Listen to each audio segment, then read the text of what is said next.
That's great. You know, a bit of stress. I just need to tell you a little bit about myself, what I was doing today. Over on Geary Street, we were holding a free medical and dental clinic. We processed about 350 people, predominantly homeless or in shelters. And I tell you, it can be a life-changing experience.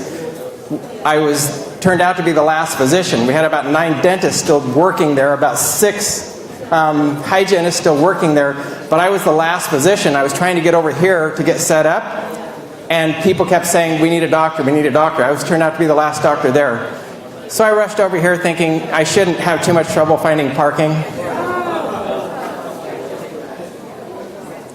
So I'll try to calm down. I'll try to be reasonable. But I just want to tell you a little bit about myself, like why would you want to even hear about what I have to say? And so I'm just going to tell you a little bit about myself. I was initially trained in internal medicine. I actually didn't finish the residency because the stress got so bad. I got a duodenal ulcer and pancreatitis and was very sick. And so I decided to get out of that. Didn't really know what I was going to do. A couple years later, I decided to go into diagnostic radiology. I am a board-certified diagnostic radiologist, but my real love really goes back to internal medicine and really lifestyle medicine. And as such, that's kind of led to my life. I have a lot of interest in natural methods to promote lifestyle changes.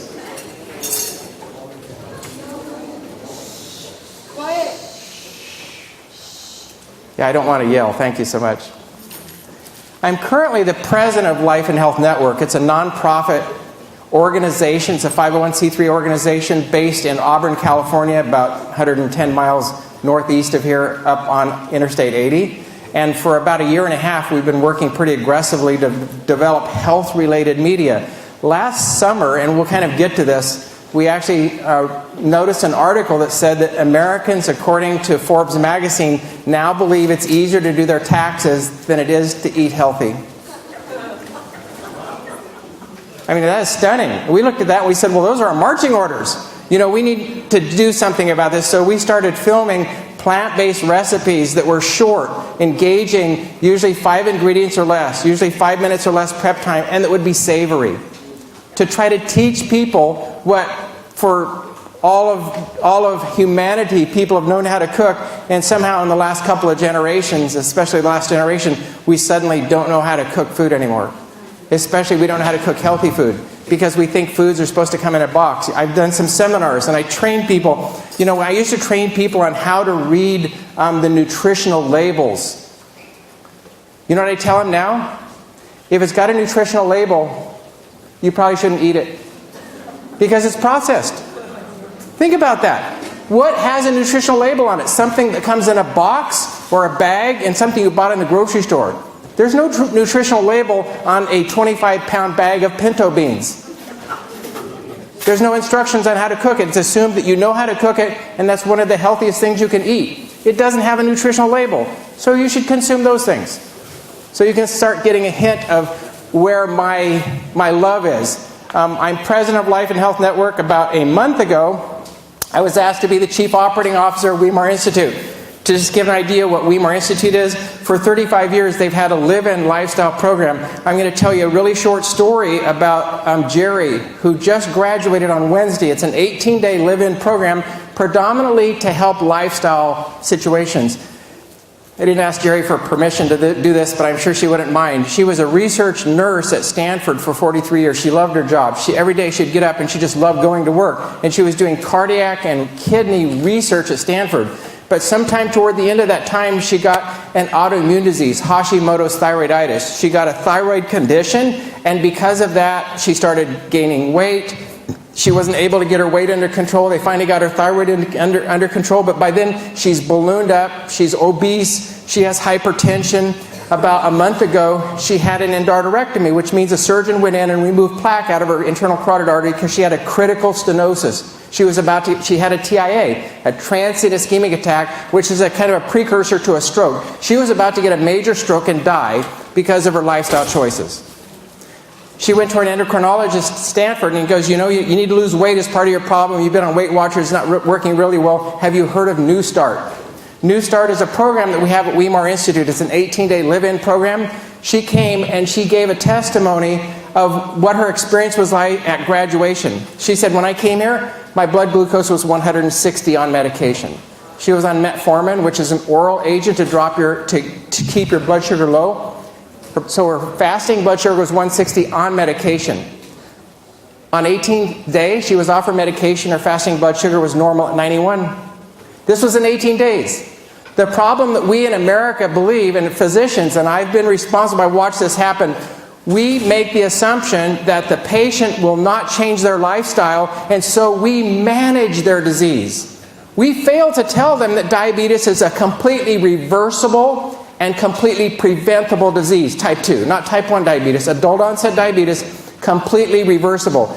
Have you heard that before? If you have, you've been reading the right things, because it is true. I've seen it happen time and time and time and time again. But people have to make the lifestyle choices. She also dropped her cholesterol about 23%, her triglycerides went down about 30%, and she lost 13 pounds. That happened in 18 days. Now, mind you, we know that it's almost impossible really to lose 13 pounds of fat in 18 days, because 3,500 calories is equal to 1 pound. That's a lot of calories. And she, by her own admission, she goes, I probably lost some fluid, that probably represented some of that weight. But she was excited and she was committed, and we hope she stays with it, because she will gain 7 to 10 years more lifespan than she would have had given her own old lifestyle. So I'm passionate about this, because traditional medicine tends to, you come into the doctor, he writes a prescription, you run off. Who made money? The doctor and the pharmaceutical industry. And the problem is no long-term solution was obtained, and we may have the evidence. Now, don't necessarily blame your doctor, because the amount of nutritional education physicians get in medical school is criminal, because they don't get the information. So don't blame them. Blame the school system, blame the system. It's not necessarily the doctor's problem, but he should be bright enough so that he can go and acquire that information like I did. Fortunately, my wife is a registered dietitian, and she keeps me on point. So let's talk about marketing. How do you use your information to tell your friends and neighbors about your lifestyle? You have become healthy through your lifestyle, but you would like to see other people be healthy. I just saw hundreds of people down on Geary Street who came into our free clinic, and as much as they needed dental care, almost every one of them that came from medical counseling came because they were obese and they had diabetes. Diabetes is going to become the #1 killer of people within a decade. It's going to bypass cancer. It's going to be the biggest medical problem that we face in this country, in this world. And we're not doing anything about it because the numbers are soaring. And it has to do with our lifestyle and our lifestyle choices. You guys know that. I'm preaching to the choir, but that's great that you do know it, and if you don't know it, learn about it. So marketing is the process of communicating your values. And what I'm going to try to talk to you about, how do we market our lifestyle? How do we do that? And are there tools that we can use that can make that job easier? And I'm going to show you some of the tools that you can use, that you can watch yourself and become educated, and you can also share with your friends and neighbors to become more informed. The most important thing you can do is not to give them a book, not to give them an article, not to send them to a website, not to tell them to watch Dr. Oz. The most important thing you can do is you live what you are trying to tell. Because when you change your lifestyle, your friends will come up and say to you, what happened? Did you have a facelift? You lost some weight? You look great. What happened? You got to tell me what happened. They're begging you to tell them what happened in your life. And you now have a testimony, and that testimony is irrefutable. You don't have to back it up with scientific evidence because it happened in your body. You are the testimony. The most effective marketing for your new lifestyle choice is your testimony. It's what you have to say and what you've done and how it has increased your lifespan. Imagine if we had a community of people who adhered to this kind of lifestyle and included with it natural remedies and plenty of water and plenty of sunshine and plenty of exercise. We would have a community of people who would commonly live to be 90 and 100 years of age. You've perhaps heard of the blue zones. The blue zones are groups of people who traditionally have a number of people who live past 100 higher than statistical averages. But there would be a community of people that would become a blue zone. And the media would be coming to you and say, can you tell us what you're doing to make your lifespan longer, because we'd like to share your message, and you don't have to market, then CNN does it for you.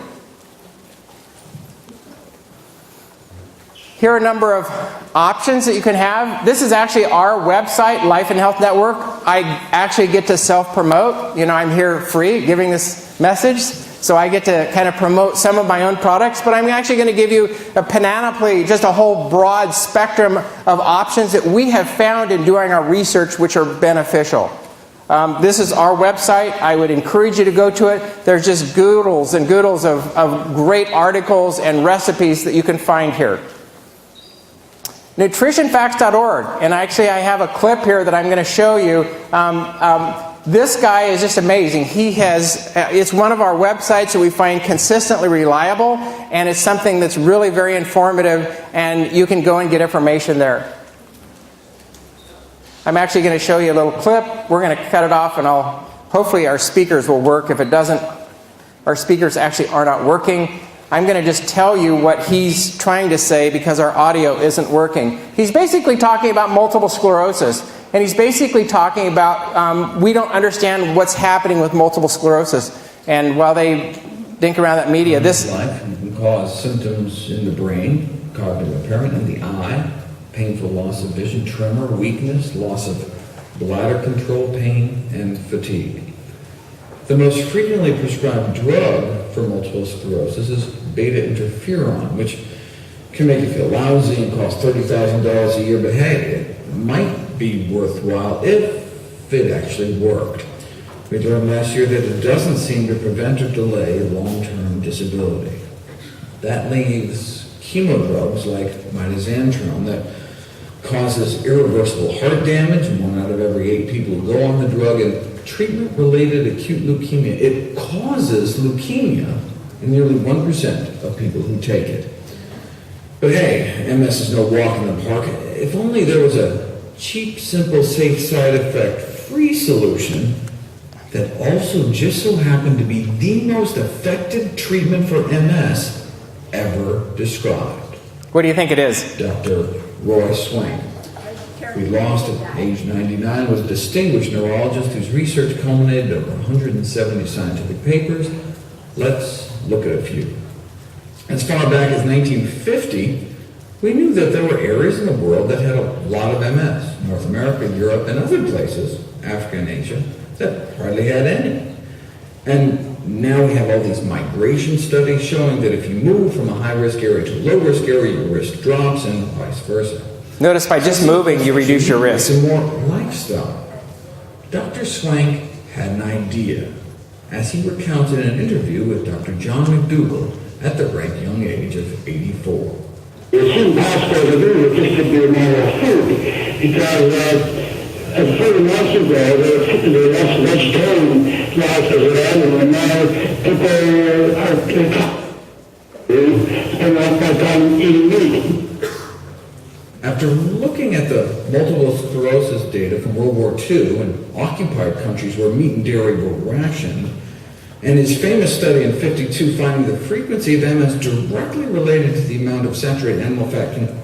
Okay, I'm going to stop this because I want to just show you what you can find out there on the internet. Basically, he's tagging the risk of multiple sclerosis with the ingestion of animal fat, saturated animal fat. And the statistics are really quite remarkable, but we still, in medical research, looking for a cure for multiple sclerosis.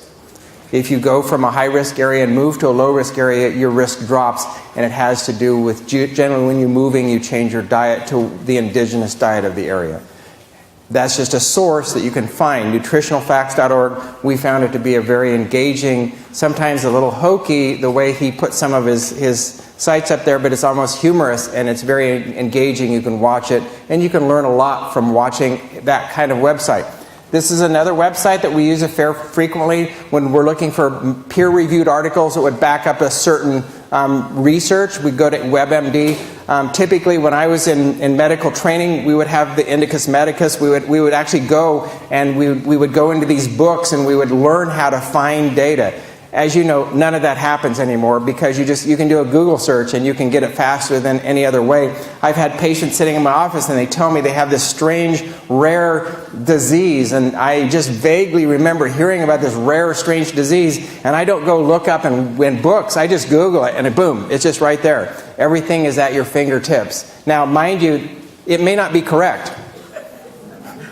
So that's the danger you have. You have to trust the website you're on. So I'm basically sending you to websites that we have recognized ourselves personally as being reliable and use peer-reviewed data to substantiate what they're saying. So WebMD, there's another good one that we like, and that is Mayo Clinic. A fairly decent if you're looking for traditional medical research. Now, you're not going to find a lot of natural remedies on these last two sites. You're going to find more of those back on nutritionalfacts.org, but I'm just telling you the whole spattering. The problem with a lot of people is they'll be very informed about a certain thing like natural remedies, but they'll be completely informed in what traditional medicine does for a particular disease, and they basically say traditional medicine is all bad and natural medicine is all good, and they make this distinction. The truth is you have to learn both sides, and then you have to weigh because there's some truth on both sides, and you have to be pragmatic and reasonable about your approach and make sure that what you're doing is not dogmatic. This is another good one, Savvy Vegetarian, that we tend to like. There are some recipes, as I remember. I mean, I'm a vegan. I like to tell people I have a plant-based diet because the word vegan for some people has some connotations and they don't really understand. I just say if it's a plant, I eat it. A 3-year-old can understand that. So this is Savvy Vegetarian, and I seem to remember that this is a lacto-vegetarian site from what I remember. I'm going to show you a part of our website, and I'm just going to show you kind of navigating our website. We have a whole bunch of series. You can see a home site. This is actually just kind of going through it. 7 psychological sins, a number of features of these are all recipes and talking about sprouts. We're going to go back up and actually look at lifestyle, I think, here. Our graphic, and you can see we have community, spirituality, home and garden. I can't read these because I'm too close to the screen, but basically a website that has a lot of robust information. If we see, and we'll be looking at the New York Times, we'll look at USA Today, we'll actually look at all the health stuff that's being printed that day. And often there will be a health subject that kind of comes up, and we'll actually tag off that health subject, and within a day or two we'll have an article on our website pertaining to that topic, with the information that we have from a plant-based diet. So, a kind of a good resource to go to. I'm going to just show you, what media is, because what we at Life and Health done, we look, basically what is media? Media is basically means of mass communication, basically television, radio, newspaper, and the internet, which are regarded collectively as a source of getting out media. And what I'm talking about is using media to promote a healthy lifestyle. Media can have two things. One is that media can impress you and make you more convicted about your choices, but it's also a tool that you can use to spread that information to others around you. This is the article that we saw last summer, not this summer, but the summer before, 16 months ago. It was a Forbes article. It says more Americans believe it's easier to understand tax than how to eat healthy. Now, that's criminal. Wouldn't you agree? We are the best calorically fed, least adequately nourished nation in the world, I believe. We get lots and lots of calories, but we're eating calorically dense foods, and we're not eating nutrient-dense foods. You understand the difference? And I kind of describe this, the difference. If you really want to know, we'll go to the extreme. A calorically dense food would be an example of like a piece of cheesecake. There's very little nutrition in a cheesecake, but there's packed full of calories. Wouldn't you agree? And compare that to a piece of just freshly steamed, crunchy broccoli. There aren't a lot of calories in that, wouldn't you agree? But it's packed full of nutrients. It's a nutrient-dense food as compared to a calorically dense food. And there's a radical difference between those two things. America has a whole lot of calorically dense foods, and fast food industry has made billions of dollars out of that. But what humans were made to eat was nutrient-dense foods. That's where you get all your nutrition. That's all the phytonutrients are there. How much fiber is in a calorically dense food traditionally? None.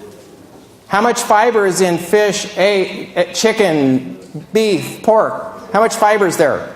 None. Fiber only occurs in the plant kingdom. And plant is central to many disease processes. A lot of our counseling we did this weekend with the diabetics was talking to them about eating more legumes. Now, why would I tell them to eat more legumes? Well, it's interesting. He said get more protein. I'll talk about that. It's not a bad choice of protein.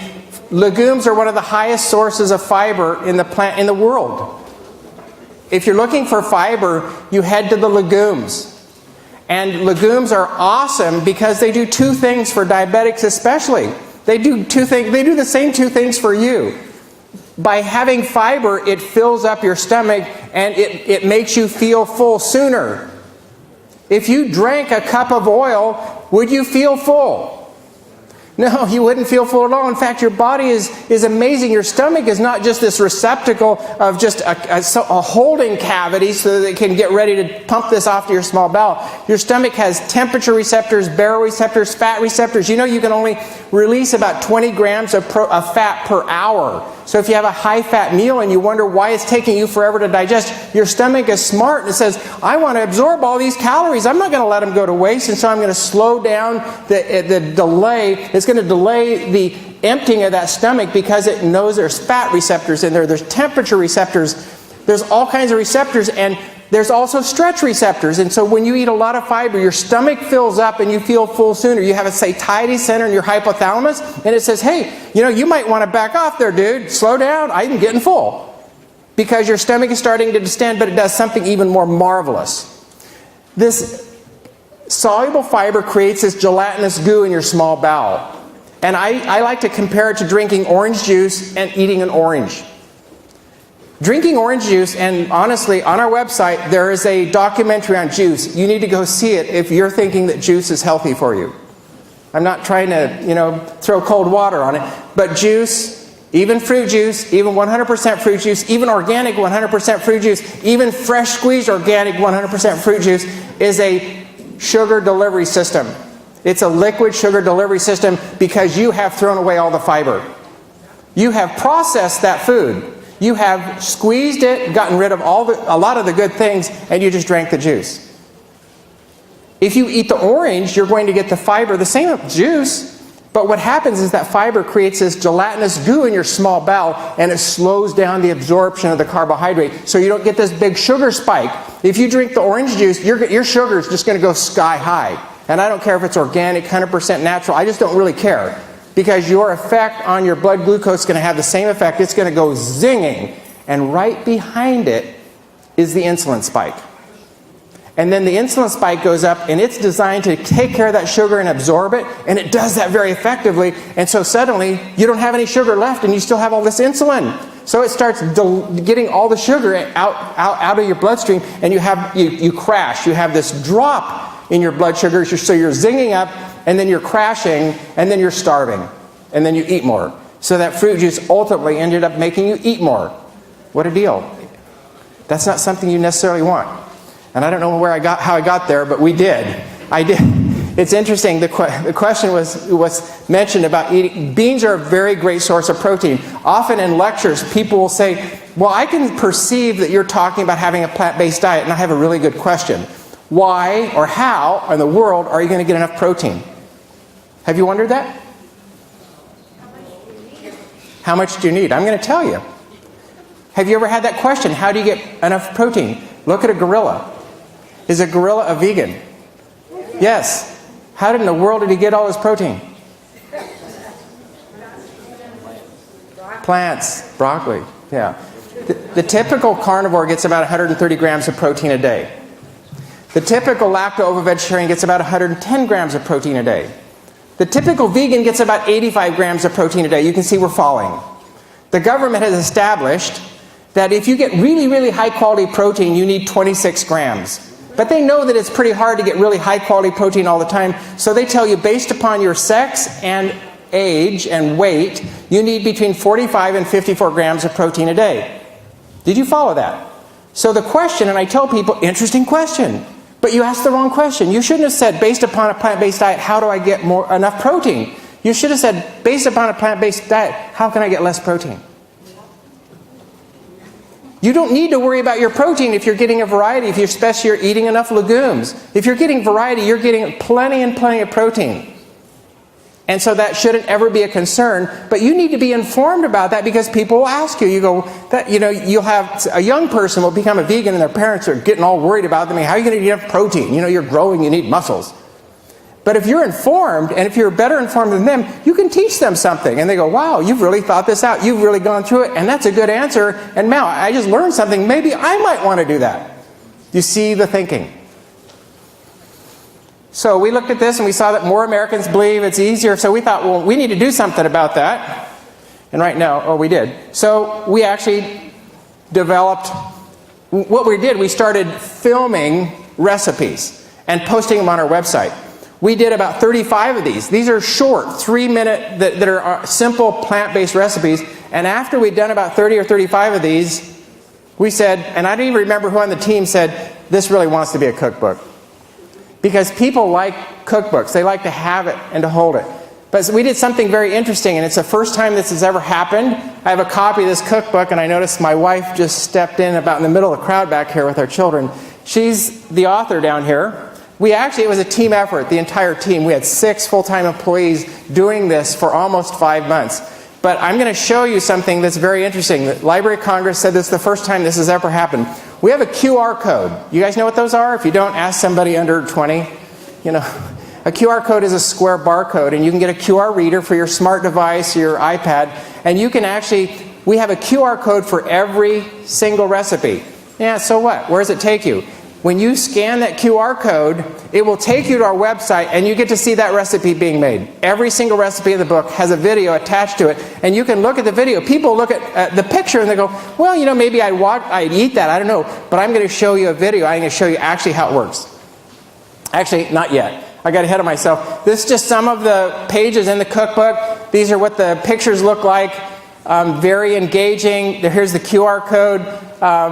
And you can just see some of the recipes. Every single recipe has a QR code, and I'm going to actually show you how that QR code is scanned and what it would look like in real time, how you do that.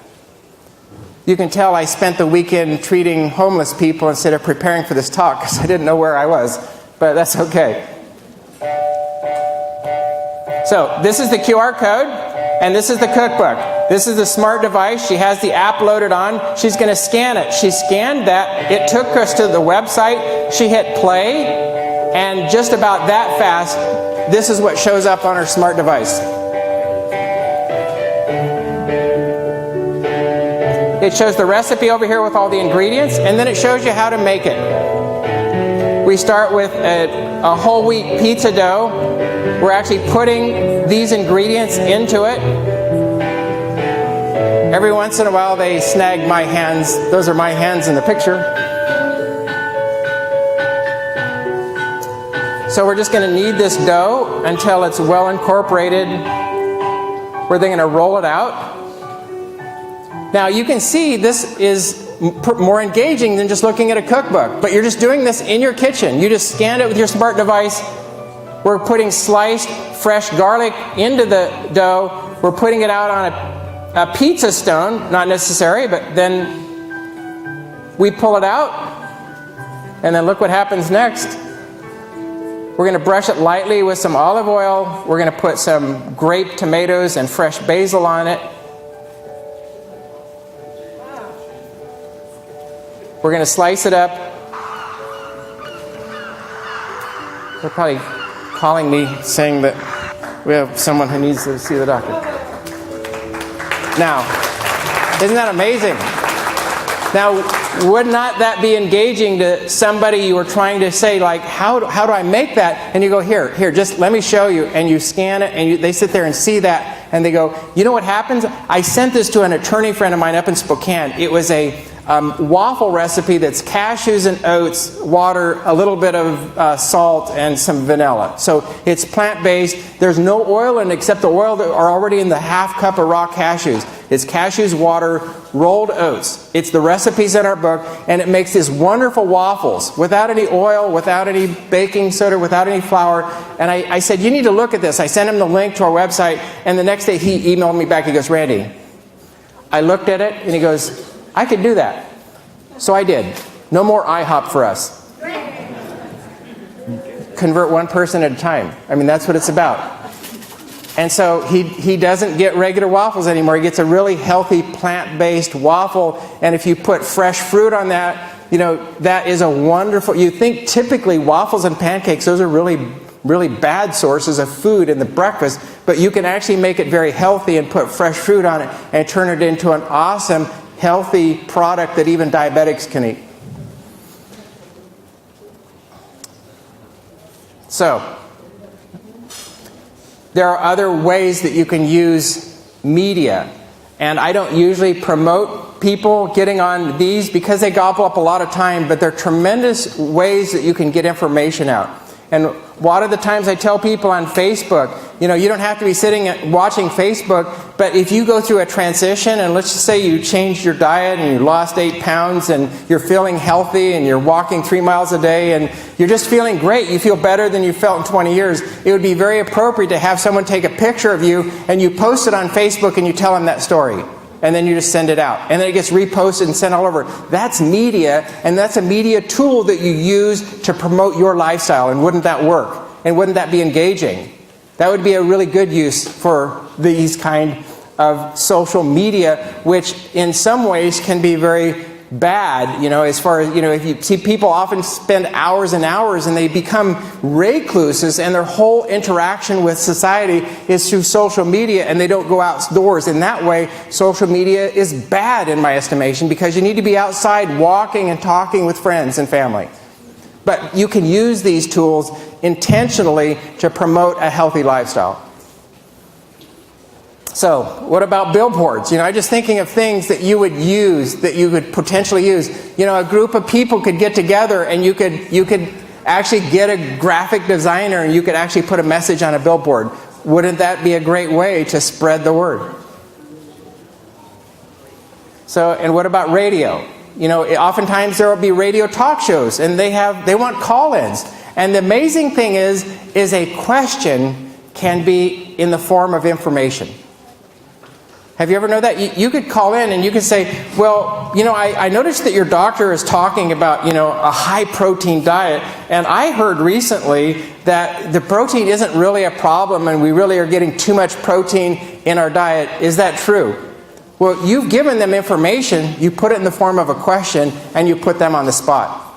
Because he now, if he's telling the truth, he's going to have to admit that protein can be harmful to you. But oftentimes these people who come across as experts are really in it for a financial gain. They have a diet or a book that they're trying to promote and they're trying to make money off it, and they will do it in any number of ways. You just have to look at Atkins and his life and how he died as an example of how that diet was not a healthy thing to do. We just have to look at what people's goals are.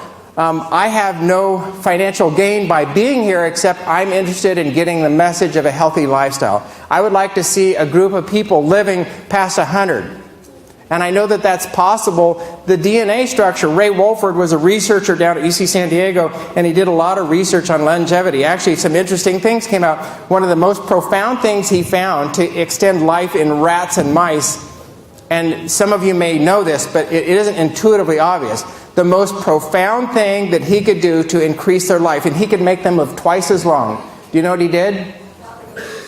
Someone's right back here, I heard it. Caloric restriction. Caloric restriction. Now, do we in America typically think that caloric restriction is something that everybody practices? Not at all. But that was the most profound promoter. But he also noticed that in his research that in the human body, the DNA structure has defects in it that happen because it unzips And that is every time you make a protein, part of your DNA has to unzip. It has to template that protein. It makes that protein. And mind you, protein, you have millions of proteins in your body, and that's how you function. All your hormones are proteins. Everything, all the signals and everything, your neurotransmitters, these are all proteins. When this protein zips back up, it doesn't always get it correct. And they estimate that about 1 in a million of these unzipped zips ends up with a defect. There's actually little machines that go through and have their little reparative processes on your DNA. But over time, that kind of breaks down. And he calculated that the DNA can only last in the human body about 120 years. Now, does that appear to be a problem? No. Do you expect to live to 120? No, so it's not a problem. However, it has been shown through lifestyle modification, significant lifestyle modification, and they're often very simple things. Very simple things that change your lifestyle, such as drinking plenty of water, getting plenty of exercise, getting plenty of sunshine. There are a lot of natural remedies that we know if you follow those, it would be common to have the occasional person living close to 120. If you look historically at the longest lived person, how old is it that they die? It was recently somebody in Spain and then somebody in Japan. They die about 117, maybe 120, 121. You don't hear anybody living to be 150 because your DNA just isn't able to repair itself. But imagine if instead of getting a decade of your life by choosing healthy lifestyle choices, you could get 30 years to your life. And that truly is possible. We don't want to think in getting, well, if you do something, if you stop smoking, you live 7 years longer. If you do this, you get 3 years longer. How about if people started saying, if you just did everything, how about getting 30 years longer? And that's very, very possible. So, radio is an option. What about television? There are television. We actually have, Life and Health Network actually has an internet television on the Roku device. It's actually an internet capture device. We actually have a channel going with health lectures that are being given.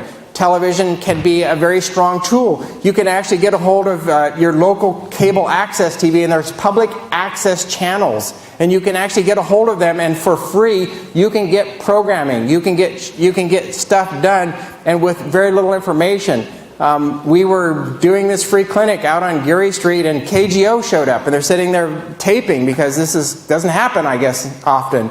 And so that's free television advertising. If you do something big enough, they'll come and they'll put it on the news, and all that's free. So what about newspaper? Newspaper is not passé. It's not uncommon that, you go into a coffee shop and you actually see people reading. You see people reading a newspaper. That's a good thing, isn't it? Yeah. I think newspapers should be promoted. I think you should go and buy a newspaper and you should read it, because if you stop buying newspapers and you stop reading them, newspaper is going to not have enough money and they're going to die. And they're going to die because they think everybody's getting their information on the internet. People need to know and enjoy. I just love sitting down and reading a newspaper. I much prefer doing that as compared to looking at a screen, looking at CNN. Getting the top, it's like, that's just not right. There's something about a newspaper that really has value. So you can use the newspaper to do advertisement. Oftentimes there's op-eds. There's questions to the editor. Sometimes a health topic would come up and you would identify that it isn't really the truth what they're trying to promote, because maybe they have a financial incentive, and you can write a letter to the editor and you can get some discussion going, and you just don't know where that might go. Don't be afraid to get engaged. Don't be afraid to do something that might change the world. So I guess my message is, how do we market our lifestyle? How do we do that? And we do that by a number of things, and I'm out of time, but I just want to tell you that you have an obligation because you have information. Because you have, by changing your lifestyle, you feel better. I don't have to ask you if you feel better. I just know, in talking to thousands of people, I know that when you go on a vegetarian or even a vegan, a plant-based diet, your body is happier and it likes it. And you have really an obligation, as it were, to actually promote that lifestyle. Wouldn't it be great to tell your friends and family? Because otherwise, if you had this great stock pick and you knew it was a 100% deal, it was going to be guaranteed, it was going to double within 3 days, and you had inside information, you didn't, not such that it would be illegal and you would get thrown in jail for that inside information, but you just knew that that stock would double in 3 days. You wouldn't tell a soul, would you? And that it wouldn't be any risk. You could tell as many people as you want. It would still double in 3 days. Would you tell anybody? You would tell everybody that you knew. Like, everybody you could convince. Most people think you're crazy. But, there are certain people you could convince. But you would be trying to tell as many people as you could. Because it was a sure deal. I can tell you that this is a sure deal for health. You already know it. And you're living it.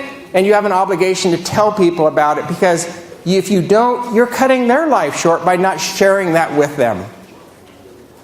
And that's my message, is that you have an obligation and you have tools and you can share that.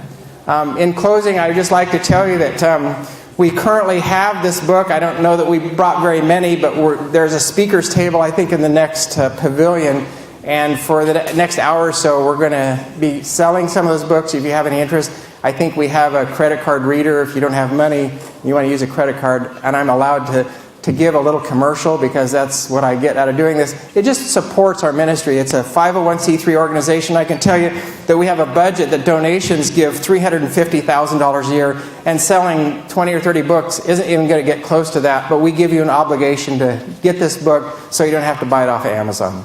So there's the story, and that's my message, and I'd be welcome to answer any questions you might have, but I think we need to break up, let these guys start making all the noise they want again.